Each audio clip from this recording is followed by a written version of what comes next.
Assalamu alaikum YouTube көрүүчүлөр, Умар Кейж YouTube каналынын катталуучулары жана көрүүчүлөрү. Туугандар, афган кой издегендер үчүн мынакей сиздер үчүн афган койлор сатууга чыкты. Видеого жакшылап маани берип назар салып туруңуздар.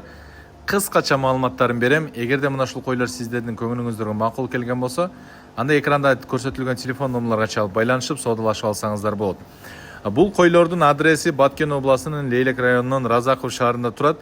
9 баш. Булардын жаштары 2 тиш, 4 тиш, 6 тиш, основной 4 тиш дейт тугандар. Буларга коюлуп аткан айтылышы 55 000 сомдон кеми бар, сүйлөшөбүз, доставкалар Кыргызстан бою уюштуруп берилет деп айтып жатат. Кимге жаккан болсо жакшылап байкап көрүңүздөр, көңүлүңүздөргө макул келген болсо, мына ушул койлорду энчиге соодалашып сатып алсаңыздар болот тугандар. Жеринен барып көрүп алыңыздар. Андай мүмкүнчүлүгүңүздөр жок болсо да видеобуздан чалыңыздар. Ар бирин кармап, боюн өлчөтүп, мына ушундай кылып соодалашып сатып алсаңыздар да болот тугандар. Телефон номерларын жазып койдук. 24 саат бою сиздердин кызматыңыздарда 2, 4, 6 тиштеги афган койлор чыкты тугандар.